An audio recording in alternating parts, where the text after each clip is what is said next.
Boa tarde, vamos começar hoje um estudo sobre memórias de computadores, a estrutura de hardware e de programação envolvida, a lógica booleana, a lógica quântica, uma série de assuntos relacionados a esse tema de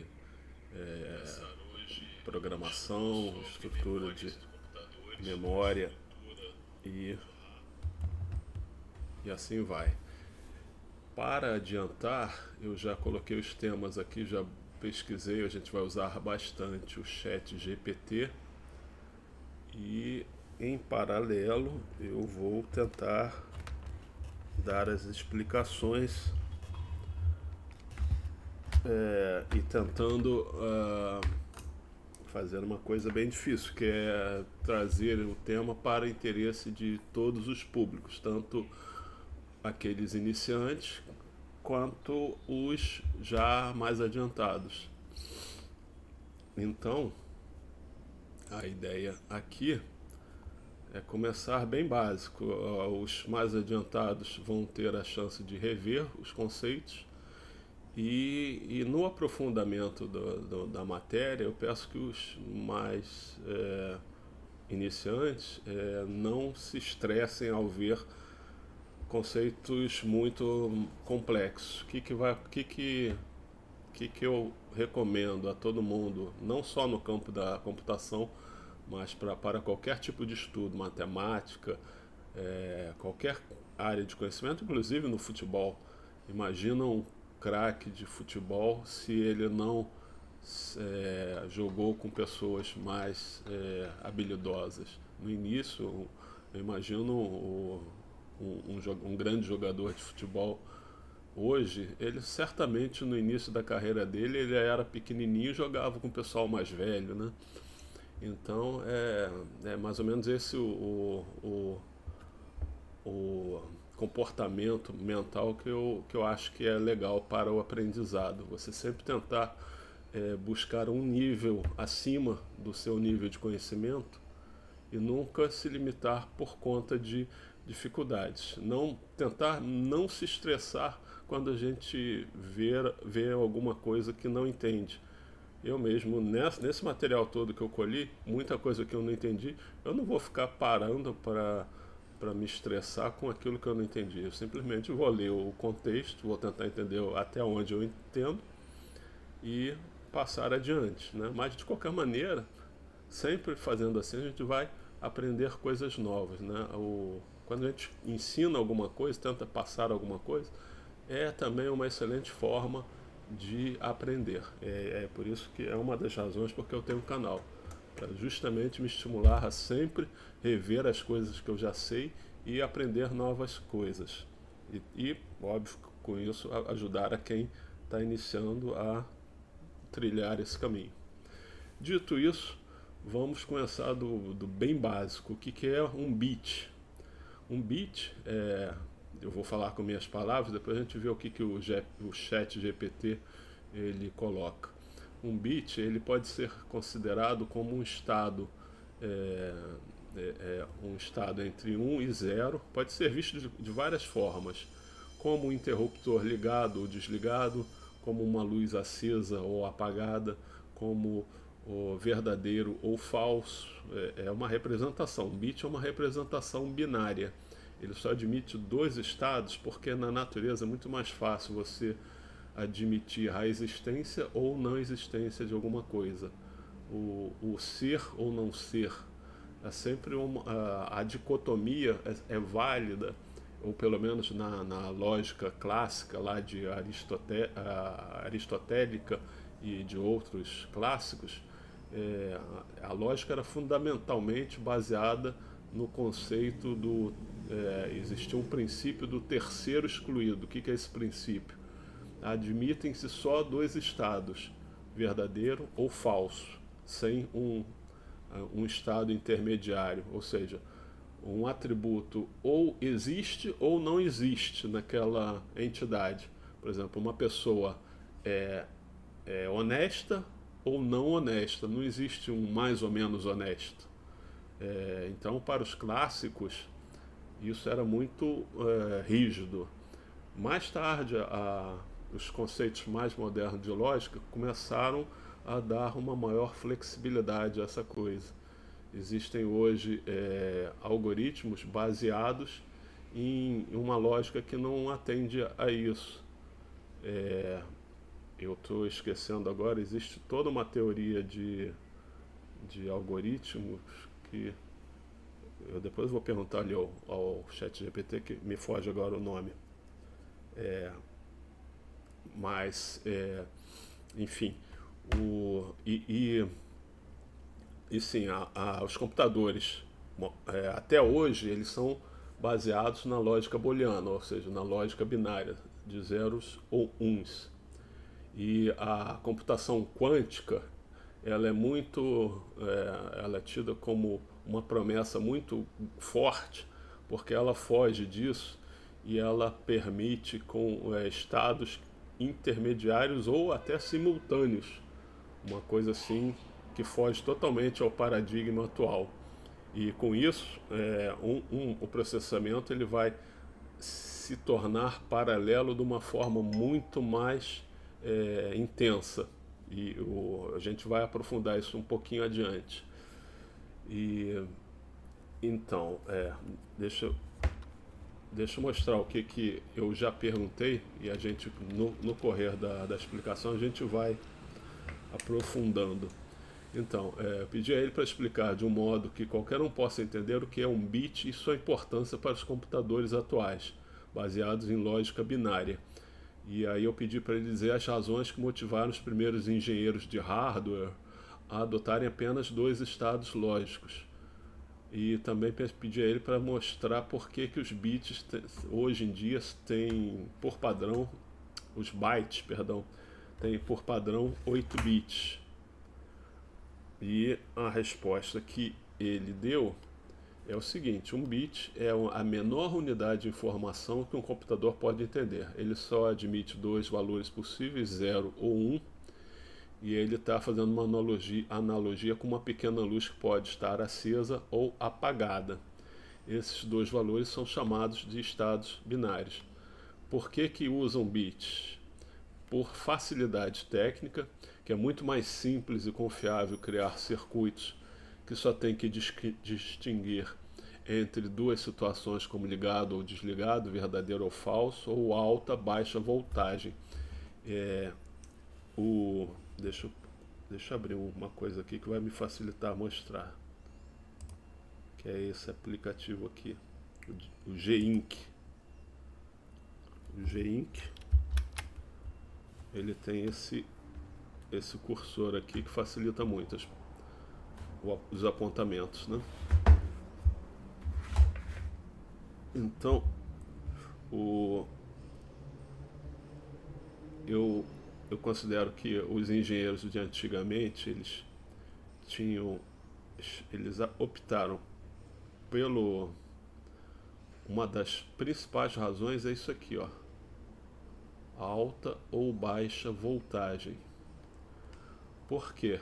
Porque imagina a sua rede elétrica, ela varia durante o dia. Você tem variações. Normalmente aqui no Brasil, ou você tem 110 volts, 127 volts na tomada, ou 220. Aí vamos supor que sua rede seja de 110 volts, está aqui. Vou botar isso num gráfico. Aqui é 110 volts, ou 220, ou lá o que seja o máximo aí. E o seu computador, vamos supor que ele esteja programado para entender como 1 tudo aquilo que atinge 5 volts. E aqui 220 ou 110. Aí vamos dizer que haja uma variação muito brusca.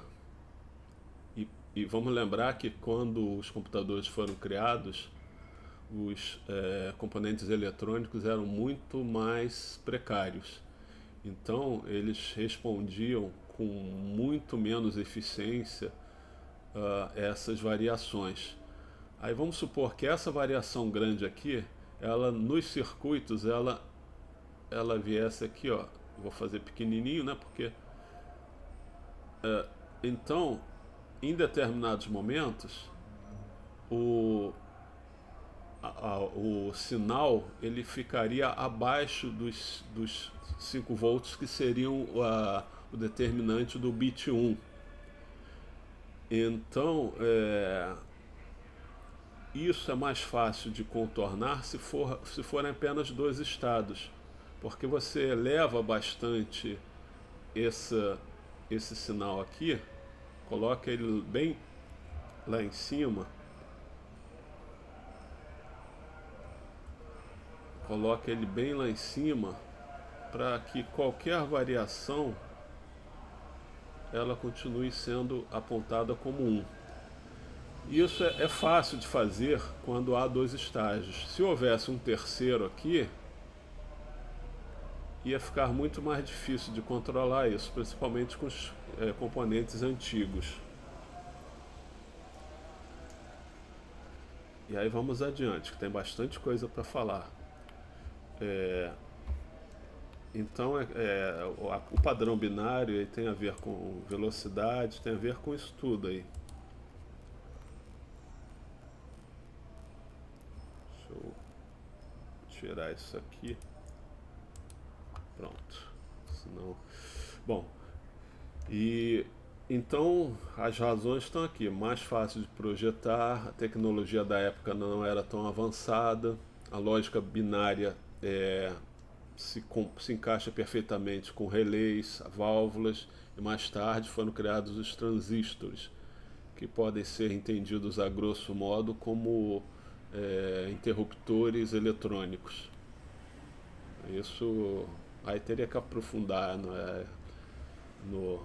os transistores eles recebem uma corrente de base e o sinal que passa entre as outras duas pernas deles pode funcionar como um interruptor. E quando há um sinal, determinado sinal na base, ele abre ou fecha o circuito. E aí sim, quando ele está fechado, ele aumenta a tensão e aí é considerado bit 1. Quando ele abaixa, bit 0. E por que os bytes são um conjunto de 8 bits? Antigamente nem sempre um byte era formado por 8 bits, mas por comodidade ele está explicando as razões aqui. Virou um padrão porque é um número que permite representar até 250 valores diferentes, de 0 a 255. Eu fiz aqui um gráfico no Excel com as potências de 2. Se a memória funciona com base binária, então fazendo funciona assim. Se você já estudou se você já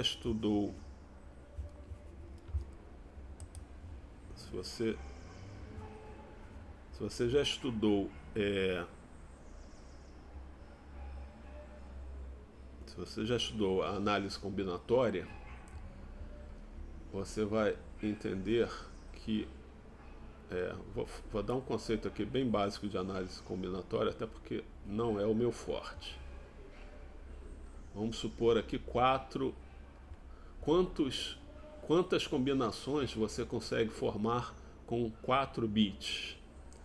Então, para o primeiro bit, você pode ter 0 ou 1, ou seja, pode ter duas possibilidades, certo? Para o segundo bit, você pode ter 0 ou 1, também pode ter duas possibilidades, e assim por diante. E o total de combinações, as combinações totais são 2 vezes 2 vezes 2 vezes 2, ou seja, 2 elevado a 4 nesse caso, que são 16 combinações. Você pode ver isso também numa árvore binária. Que você pode ter aqui, ó.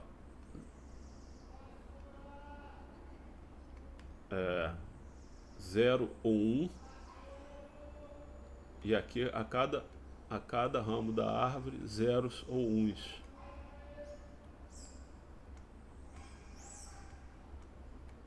Zero ou um.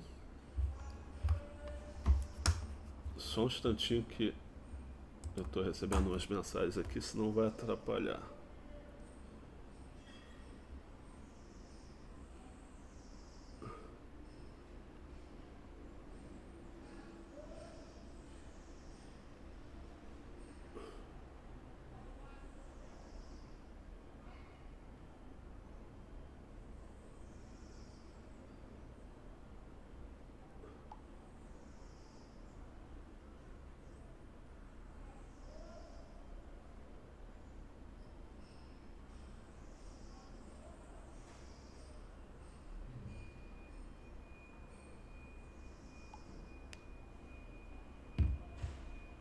Bom, vamos lá. Então aqui, só para fechar esse assunto, aqui tem 1, 2, 3, 4, 5, 6, 7, 8.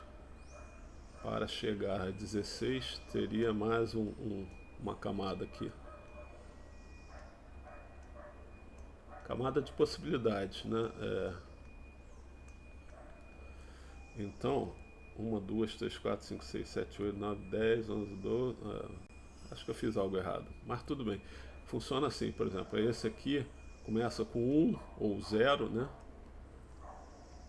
Aí esse também é a mesma coisa. Se aqui tiver 1 e aqui tiver 1, e aqui tiver 1 e aqui tiver 1, aí ele gera 1, 1, 1, 1, ou se aqui tiver 0, assim por diante. Então, numa tabela verdade, a gente vê isso de uma forma mais clara. Um aplicativo muito bom para a gente ver a tabela verdade sendo gerada é o Logisim. Eu já tenho vídeos aqui no canal sobre o Logisim e eu vou mostrar agora. Logisim. Dependendo de quantos bits tem,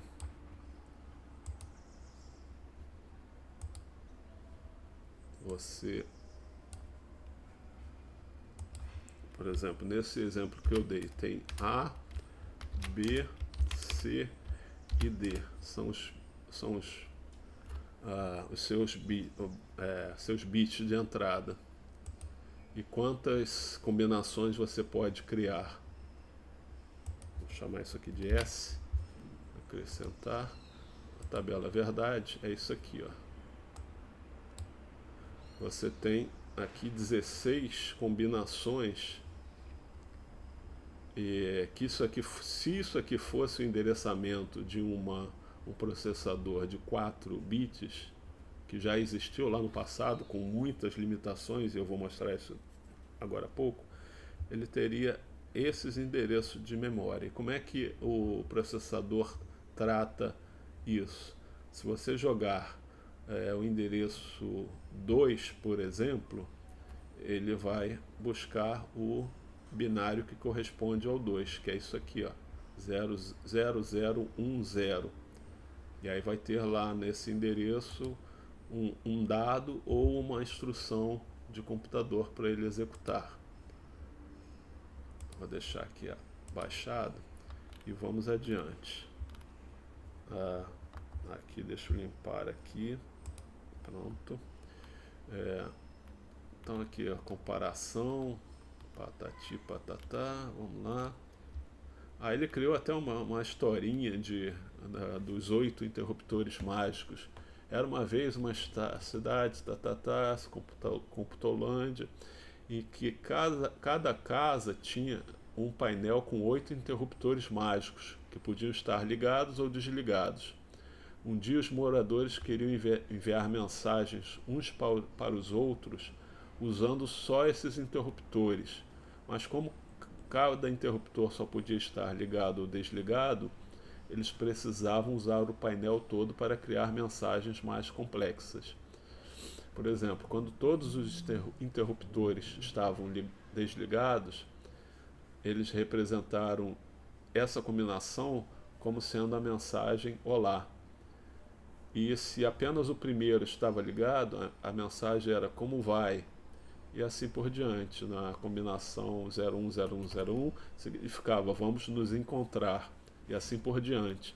Ou seja, os moradores descobriram que com esses 8 interruptores, eles tinham 256 combinações diferentes para mandar mensagens.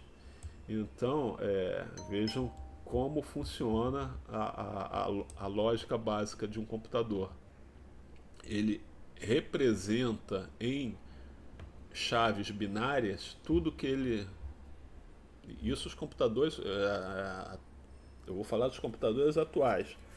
Depois a gente vai mostrar como é que isso vai funcionar nos computadores quânticos. Na lógica binária de bits 0 e 1, é assim que funciona. Tudo na memória é regido por zeros e uns. E tanto os dados que você usa, quanto os programas que você tem, quanto as imagens que você tem, os vídeos que você tem, os aplicativos, tudo é uma sequência interminável não, é determinada pelo tamanho da sua memória. É uma sequência de zeros e uns. E esses zeros e uns são representações que estão ali bem organizadas para que o conjunto do CPU, dos processadores, dos registradores, dos programas, cada um desses elementos ele vai ter a sua representação própria daquele conjunto de zeros e uns. Para cada um desses elementos, o 0 e 1 vai ter um significado. E aí vamos adiante. Aí eu pedi para ele uma coisa interessante, que é para a gente ter uma ideia. Inclusive eu botei aqui também nesse gráfico aqui, a gente vê que as potências de 2, eu botei só até 100. Vocês veem como ela cresce rapidamente, um crescimento exponencial. Olha aqui a curva que faz. Já na iteração, já com 91 bits, já começa a crescer exponencialmente. E com 100 já está lá quase no infinito. Ó. Já com 91 bits, você já chega a 2 elevado a 27, que é um número já muito grande, já é maior do que... Aí eu pedi para o ChatGPT comparar aqui as potências de 20. Então 2 elevado a 10 é 1024, baixinho, né? É só 1 kilobyte. 2 elevado a 20 já é 1 milhão. É o número de micro-organismos contidos em 1 grama de solo. 2 elevado a 30 é 1 bilhão, que é a estimativa de células que a gente tem no nosso cérebro, não, no cérebro de um inseto pequeno.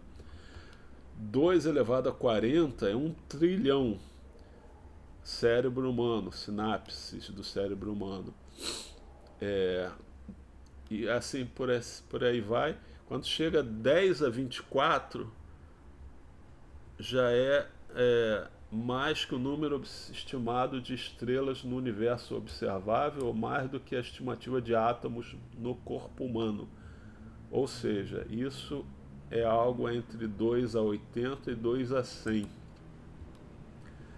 2 elevado a 256, que é as chaves utilizadas no Bitcoin para efeitos de segurança, é 1 vintilhão. É algo muito maior do que o número estimado de estrelas no universo. Ou seja, com as máquinas atuais, por que o Bitcoin é ainda considerado seguro? Porque com as máquinas baseadas em lógica booleana, não se tem um computador conhecido que é capaz de quebrar a segurança de um Bitcoin, ou seja, a segurança de uma chave de 2 elevado a 256. Aí 2 elevado a 512, então já é um número que é tão inimaginavelmente grande que é incomparável com qualquer número físico conhecido. Para vocês terem uma ideia de quão poderosa é essa escala binária, né?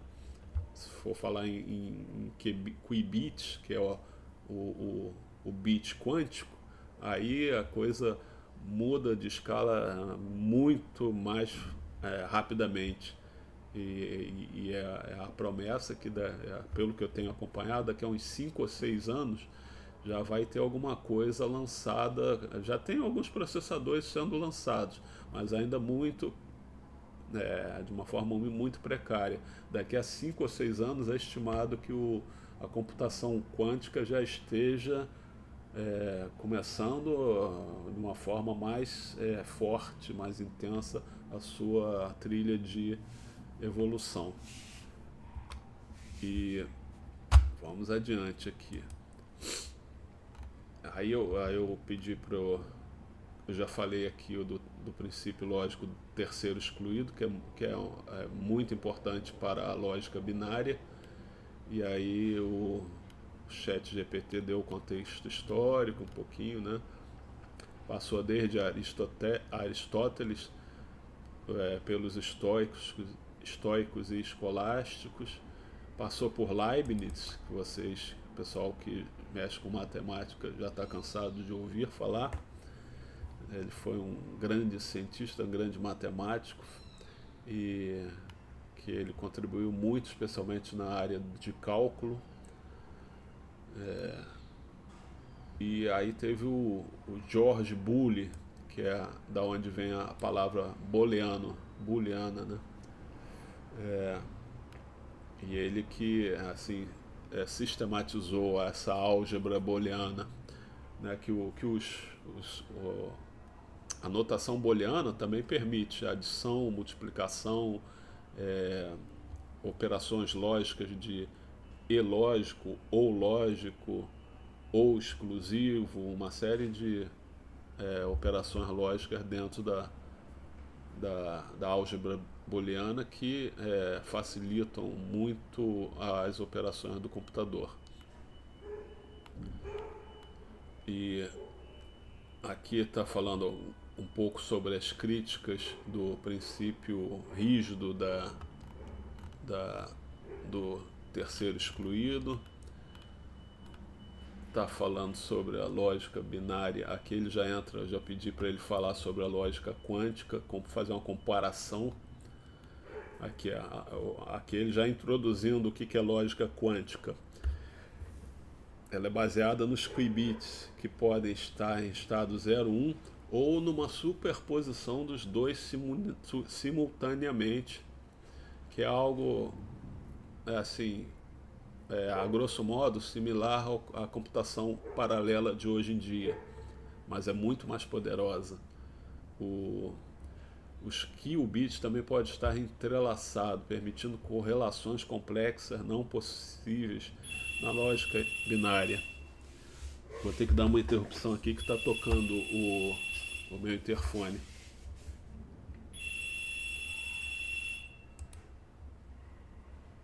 Mãe?